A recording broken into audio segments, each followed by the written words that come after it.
Hello guys, आइए अब हम इस थ्योरम को देख लेते हैं कि हमको जो प्रूफ करना था कि सेंटर ऑफ रिंग क्या होता है, एक सब रिंग होता है। ठीक है, ओके। तो जैसे मैंने लास्ट वीडियो में आपको दिखाया है, हमको क्या प्रूफ करना पड़ेगा, हमको प्रूफ करना पड़ेगा, ठीक है, टू शो, हमको एक ये दिखाना पड़ेगा कि जो जेड आर है वो क्या है, वो सबसेट है आर का। ठीक है। नंबर टू, हमको क्या दिखाना पड़ेगा कि हम कोई भी दो एलिमेंट ले लेंगे अगर सेंटर का, तो क्या होगा, x माइनस वाई भी सेंटर में बिलोंग करेगा। ठीक है। और तीसरा ये कि अगर हम कोई भी दो एलिमेंट लेते हैं सेंटर का, तो उसका जो प्रोडक्ट है अंडर मल्टीप्लिकेशन वो भी जेड आर में बिलोंग करेगा। ठीक है। तो अगर हम ये तीन चीज़ प्रूफ करते हैं तो मेरा ये टारगेट प्रूफ हो जाएगा। ठीक है। तो आइए फर्स्ट हम लोग दिखाते हैं। ठीक है, प्रूफ करता हूँ मैं यहाँ से फर्स्ट। ठीक है, चूँकि आपका जो जेड आर होता है वो क्या होता है, वो होता है set of element of x. ठीक है, सच दैट जो एक्स है आपका वो क्या होना चाहिए, वो कम्यूट करना चाहिए ना, for all are belongs to R. ये हमने डेफिनेशन में देखा हुआ है। तो डेफिनेटली चूँकि जो रिंग में जो सेंटर ऑफ रिंग का एलिमेंट है, जो कलेक्शन है वो क्या है, वो आर का एलिमेंट है। ठीक है। तो क्या होगा, ये डेफिनेटली आपका आर का सबसेट हो जाएगा बाय डेफिनेशन। ठीक है। फर्स्ट तो आपका जो है वो ऐसे ही प्रूफ हो गया डेफिनेशन से। सेकंड नंबर देखिए, सेकंड नंबर में आइए हम ले लेते हैं। ठीक है, लेट क्या लेंगे, X Y belongs to Z R. ठीक है, हम लोग रिंग का कोई दो एलिमेंट एक्स और वाई ले लेते हैं। क्लियर है। ठीक है, देन क्या होगा, देन प्रॉपर्टी से ये होगा कि x are equal to Y R होगा। ठीक है, सॉरी यहाँ से ऐसे लिखेंगे, X are equal to are x होगा।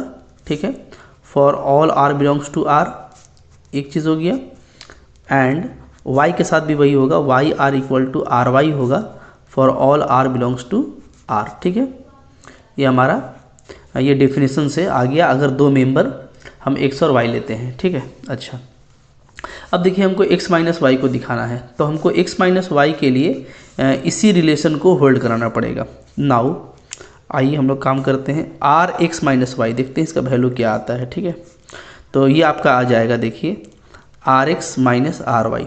यहाँ पर क्या लग गया, यहाँ पे आपका लग गया डिस्ट्रीब्यूटिव लॉ। ओके, चूँकि आपका रिंग में डिस्ट्रीब्यूटिव लॉ होल्ड करता है तो ये लगेगा। यहाँ से आप इसको क्या लिख सकते हैं, एक्स आर और माइनस इसको लिख सकते हैं आप। ठीक है, एक्स आर लिख दिया, इसको लिख सकते हैं वाई आर। ये कहाँ से, ये आप यूजिंग 1 और 2। ठीक है, कि आप आर एक्स को एक्स आर लिख सकते हैं और आर वाई को वाई आर। तो यूजिंग 1 एंड 2। ठीक है, ये कर लिया हम लोगों ने। अच्छा, इसके बाद आप देखें कि यहाँ से आप फिर से इसको इस तरह से लिख सकते हैं, X minus Y into R. ठीक है, ये फिर से आप डिस्ट्रीब्यूटिव लॉ अप्लाई कर देंगे, डिस्ट्रीब्यूटिव जो कि एक रिंग में होल्ड करता है। ठीक है, और एक्स वाई आर क्या है, ये तीनों रिंग का एलिमेंट है। यहाँ से भी देख सकते हैं एक्स रिंग का ही एलिमेंट होता है, आर भी रिंग का एलिमेंट होता है। ठीक है, और वाई भी हम लोग का डेफिनेटली अगर सेंटर में है तो रिंग का ही एलिमेंट है। ठीक है, क्लियर। तो अब देखिए ये भी चीज़ होल्ड कर गया, तो 10 आप क्या लिखेंगे, यहाँ पे इक्वल टू इम्प्लाइज नहीं कीजिएगा, 10 R X minus Y equal to क्या आ जा रहा है, X minus Y into R. ठीक है, for all R belong to R. इसका मतलब ये हो गया कि ये भी जो है इस तरह की सिमेट्री को फॉलो करता है, यानी डेफिनेशन के अंदर आ रहा है। तो एक्स माइनस वाई भी किसका एलिमेंट हो गया, आपका रिंग का सेंटर का एलिमेंट हो गया। ठीक है, सेंटर का एलिमेंट। तो हमारा जो सेकंड टास्क था ऊपर में ये दिखाना, ये हमारा पूरा हो गया। ठीक है, तो आप यहाँ पे लिख सकते हैं देयरफॉर। ठीक है, अगर हम एक्स वाई दो एलिमेंट लेते हैं सेंटर का, तो उसका जो डिफरेंस है वो भी क्या होगा, सेंटर में आ जाएगा। ठीक है, आई होप आपको ये भी समझ में आ गया। अब देखिए थर्ड वाला हमको क्या दिखाना है कि अगर हम दो एलिमेंट लेते हैं तो उसका प्रोडक्ट भी सेंटर में होगा। ठीक है, इसको कैसे दिखाएंगे, आइए प्रोडक्ट को दिखाना है तो हमको प्रोडक्ट के लिए ये दिखाना होगा कि अगर हम एक्स वाई का प्रोडक्ट लेते हैं तो वो भी इसी रिलेशन को होल्ड करेगा। तो एक्स वाई आर लेके चलिए। ठीक है, okay, let X and Y R any two member of ring, ठीक है, centre of ring, this implies, okay, क्या होगा, वो तो चीज़ होल्ड करेगा ही जो मैंने ऊपर लिखा था, तो वो तो ऊपर में लिखा ही हुआ है कि x are equal to are x होगा and Y r equal to r y होगा by definition of centre of ring, ठीक है। तो ये तो हम लोगों ने लिया हुआ था। अब आइए आगे का काम करते हैं। इसके बाद जो हमको काम करना है उसमें हम क्या लेंगे, नाउ हम लोग लेंगे देखेंगे हम लोग कि एक्स वाई इंटू आर ये वैल्यू क्या आता है। तो जब आप इसको लेके चलेंगे तो पहले आप इसको कैसे लिखेंगे, एक्स वाई इंटू आर को आप इसको लिख सकते हैं एक्स इंटू वाई आर, यहाँ पर क्या लग गया, एसोसिएटिव लॉ लग गया अंडर मल्टीप्लिकेशन, ठीक है। और जो है रिंग में under multiplication associative law exist करता है, ठीक है। यहाँ से फिर हम इसको क्या लिख सकते हैं, एक्स इंटू आर वाई, ठीक है, वही आपका यूजिंग टू, मैंने टू को यूज़ किया है, ठीक है। फिर इसको क्या लिखेंगे, इसको फिर से हम लिख देंगे एक्स आर इंटू वाई, यहाँ पर फिर से क्या आ गया, एसोसिएटिव लॉ, एसोसिएटिव, ठीक है, लॉ अंडर मल्टीप्लिकेशन, क्लियर है, ठीक है। अच्छा, इसको अब हम क्या लिखेंगे, इसको हम लिख सकते हैं, आप देखें तो आर एक्स इंटू वाई, ठीक है। ये कहाँ से आ गया, ये आपका आ गया यूजिंग वन, यूजिंग वन को आप देखेंगे तो हमारा जो एक्स आर है वो आर एक्स लिखाएगा, क्योंकि एक्स जो है वो क्या है, सेंटर का एलिमेंट है, ठीक है। अब यहाँ से वापस आप चाहें तो ऐसे लिख सकते हैं आर एक्स वाई, ठीक है। फिर से क्या लग गया आपका, एसोसिएटिव, एसोसिएटिव, ठीक है, एसोसिएटिव लॉ अंडर मल्टीप्लिकेशन।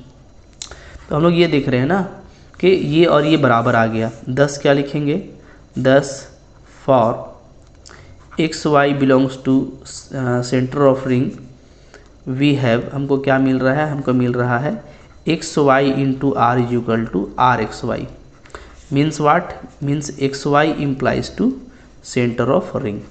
तो आपका तीनों टारगेट पूरा हो गया, ठीक है, फर्स्ट सेकंड थर्ड तीनों प्रूफ हो गया, ठीक है।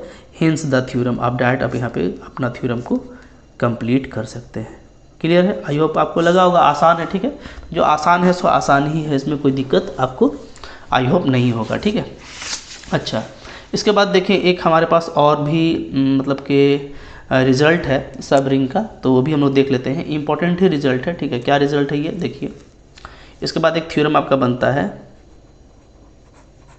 थ्योरम क्या है, इफ़ अगर आर आपके पास क्या है, एक डिवीज़न रिंग है, R is a division ring, ठीक है, देन तब आपका जो सेंटर होगा ना रिंग का वो क्या होगा, एक फील्ड होगा।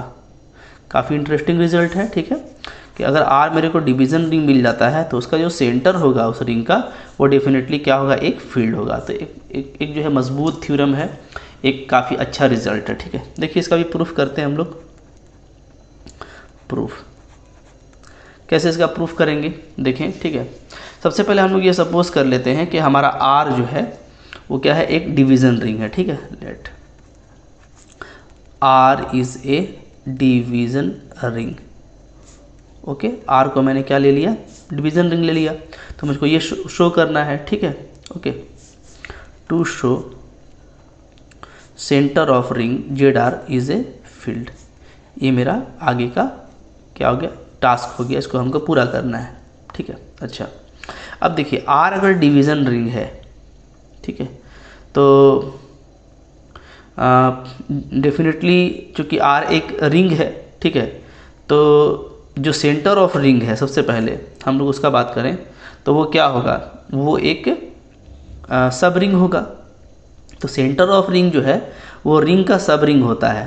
तो अगर डिवीज़न रिंग है तो डिवीज़न रिंग के लिए जो जेड आर है, ठीक है, वो क्या हो जाएगा, वो आपका डेफिनेटली एक सब रिंग होगा, ठीक है। तो वो यानी कि जेड आर आपका खुद एक क्या हो गया, रिंग हो गया, ऐसा आप कह सकते हैं। तो अगर जेड आर भी एक रिंग है तो फील्ड दिखाने के लिए क्या ज़रूरी है कि सिर्फ हम ये दिखा दें कि जेड आर के पास में यूनिटी एलिमेंट है। दूसरा ये कि जेड आर जो है उसका सारा नॉन जीरो एलिमेंट का मल्टीप्लिकेटिव इन्वर्स मिलेगा। और तीसरा कि जो जेड आर है वो कम्यूटेटिव है। अगर ये तीन चीज़ दिखा देते हैं तो आपका पूरा हो जाएगा, ठीक है। मैं ऐसे लिखता हूँ, सिंस क्या है, जेड आर ओके इज़, ये क्या है, ये आपका सेंटर ऑफ रिंग है ना, सेंटर ऑफ रिंग, ठीक है, आर ये सेंटर ऑफ रिंग है, देयरफॉर क्या होगा बोलिए, therefore Z R is a subring, ये क्या होगा आपका एक सब रिंग होगा आर का, जो हम लोग पिछले थ्योरम में देखे हैं, ठीक है। इसका मतलब ये है देयरफॉर जो जेड आर है वो क्या होगा, इज़ इटसेल्फ ए रिंग, ये क्या होगा, ये खुद एक रिंग होगा अगर सब रिंग है तो, ठीक है। तो अगर इसको हमको फील्ड दिखाना है, दस इन ऑर्डर टू प्रूफ या in order to show Z R is a field, अगर आपको इसको फील्ड दिखाना है तो एक रिंग और फील्ड में क्या गैप है, वो ये कि ये रिंग विथ यूनिटी हो जाए, यानी ये कम्यूटेटिव रिंग विथ यूनिटी हो जाए, और दूसरा कि सारे ही नॉन जीरो एलिमेंट का मल्टीप्लिकेटिव इन्वर्स मिल जाए, ठीक है। In order to show Z R is a field, ठीक है, it is enough to show that, it is enough to show that, ठीक है, ये आपका ज़रूरत होगा, इनफ हो जाएगा कि आप ये दिखा दें क्या क्या, ठीक है। मैं इधर कंटिन्यू कर लेता हूँ।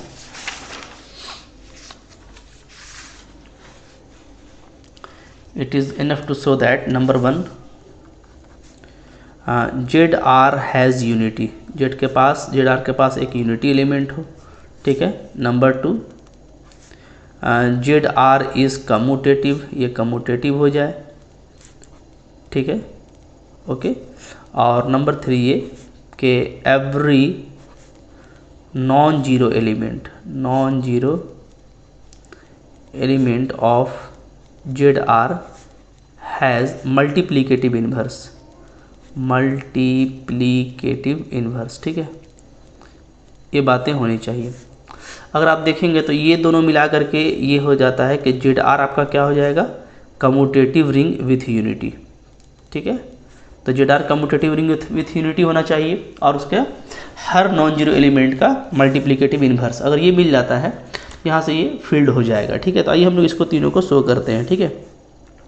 नंबर वन देखिए ऐसे प्रूफ करेंगे, अगर आर आपका डिवीज़न रिंग है, इज़ डिवीज़न रिंग जैसा कि दिया हुआ है, ठीक है, कि आर आपका क्या है, डिवीज़न रिंग। इसका मतलब ये है क्योंकि डिवीज़न रिंग अगर है तो डिवीज़न रिंग क्या होता है, उसके पास यूनिटी एलिमेंट होता है, ठीक है, ओके। अच्छा, आप अगर देखिए जैसे हम लोग बात कर रहे थे ना कि आर आपका डिवीज़न रिंग है, तो डिवीज़न रिंग है तो डिवीज़न रिंग में सारे ही एलिमेंट का मल्टीप्लिकेटिव इन्वर्स आपको मिल जाता है डिवीज़न रिंग के प्रॉपर्टी से, ठीक है। तो जो यूनिटी एलिमेंट की बात है तो हम लोग ये देखेंगे कि आर मेरा डिवीज़न रिंग है, ओके, ठीक है। तो आर अगर डिवीज़न रिंग है तो सारे ही एलिमेंट का मल्टीप्लिकेटिव इन्वर्स एग्जिस्ट करता है। इसका मतलब ये है कि आर के पास यूनिटी एलिमेंट भी होगा, तो दिस इम्प्लाइज क्या, वन बिलोंग्स टू आर, ठीक है। अच्छा, वन अगर आर में बिलोंग करता है तो यहाँ से हम ये भी बोल सकते हैं कि क्या हो जाएगा, one is trivial element of Z R, ठीक है।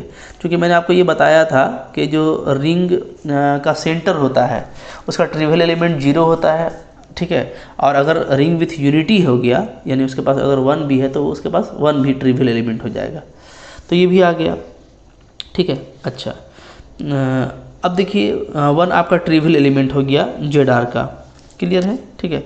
तो इसका मतलब ये है कि हम मेरे पास क्या है, 1 बिलोंग्स कर रहा है जेड आर में।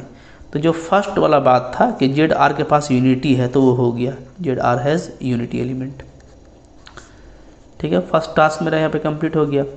आइए सेकंड वाला बात करते हैं हम लोग। सेकंड जो है वो आपका ये है कि जेड आर क्या होना चाहिए, कम्यूटेटिव, ठीक है, ओके। तो जो कम्यूटेटिव वाली प्रॉपर्टी है उसको हम लोग किस तरीके से दिखा सकते हैं। देखिए कम्यूटेटिव होने के लिए क्या है, चूँकि जो हमारा जो सेंटर है रिंग का उसका डेफिनेशन ही हम अगर यूज़ कर लेंगे तो हमारे लिए हो जाएगा, ठीक है। तो हम लोग ये लिखेंगे कि लेट एक्स जो है मान लेते हैं कोई एलिमेंट है किसका, सेंटर का। तो इसका मतलब क्या है, इसका मतलब ये है कि x are equal to are x होगा, ठीक है, for all R belong to R. ये तो प्रॉपर्टी एग्जिस्ट करेगा ही करेगा, ठीक है। अच्छा, अब देखिए आपके पास जो सेंटर है, ठीक है, जो सेंटर ऑफ रिंग है, तो उसके पास जितना भी एलिमेंट है सबके लिए प्रॉपर्टी होल्ड करेगा। तो अगर हम कोई दो एलिमेंट ले लेते हैं, ठीक है, X Y belongs to Z R, आप समझें, ठीक है। तो यहाँ पे हम इसको क्या लिख सकते हैं, इसको हम लिख सकते हैं X Y equal to Y X. अच्छा, ये किसके लिए होगा, ये फॉर ऑल। अब आप ध्यान दें, एक्स अगर जेड आर का एलिमेंट है तो डेफिनेटली ये क्या है, आर का भी एलिमेंट है, क्योंकि जो जेड आर होता है, ठीक है, जेड कैपिटल आर लिखिए यहाँ पे, जेड कैपिटल आर, ओके। ये जो जेड कैपिटल आर है, ये जो सेंटर है रिंग का, तो ये आर का सबसेट है। तो जो भी एलिमेंट हम सेंटर में ले रहे हैं तो वो डेफिनेटली आर का भी एलिमेंट है। तो हम कोई भी दो एलिमेंट लेते हैं तो X Y equal to Y X हमको जरूर मिलेगा by definition of subring, ठीक है, by definition of subring, sorry subring बोल रहा हूँ, by definition of centre of ring,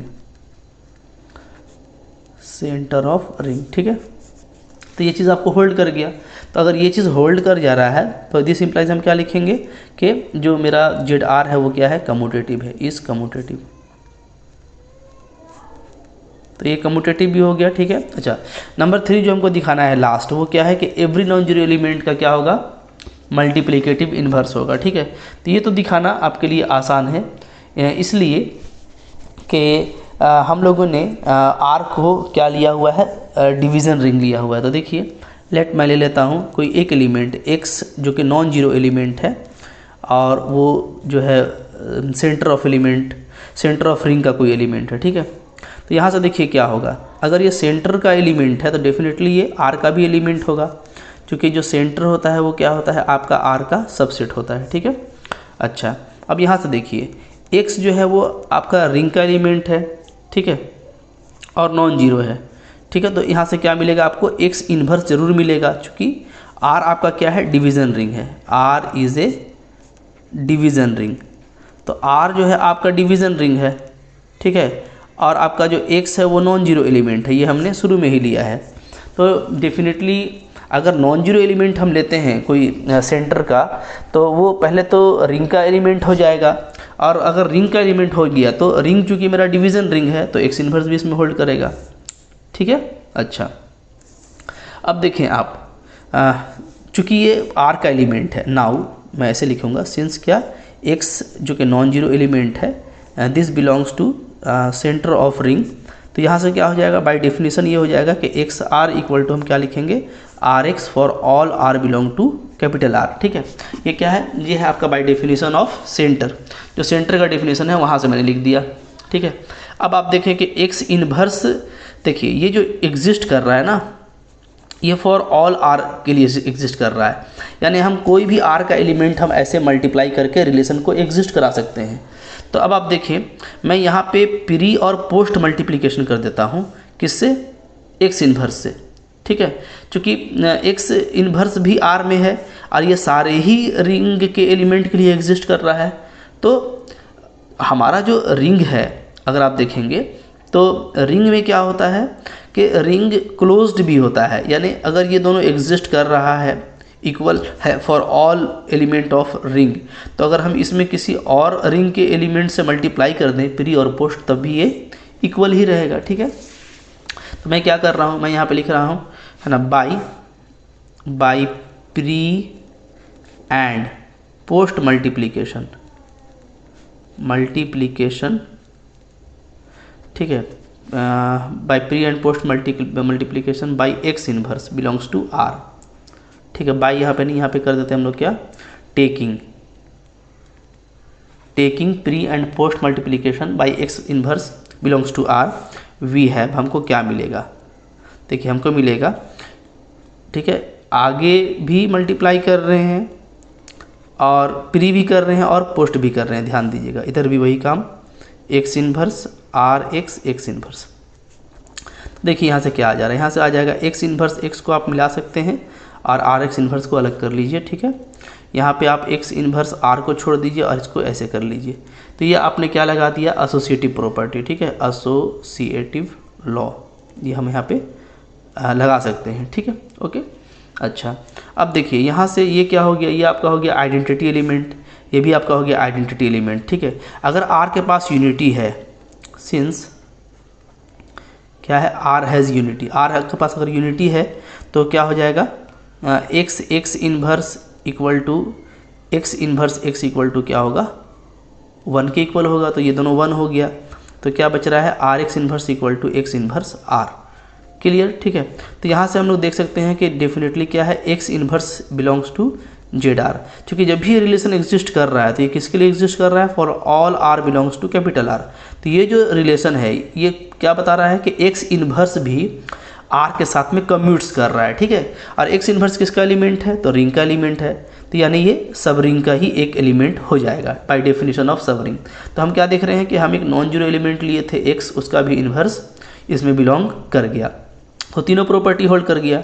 तो 10 क्या लिखेंगे हम, 10 एवरी, चूँकि ये आर्बिट्ररी एलिमेंट था एक्स मेरा और उसका इन्वर्स मिल गया, तो every non zero element of Z R has multiplicative inverse, ठीक है।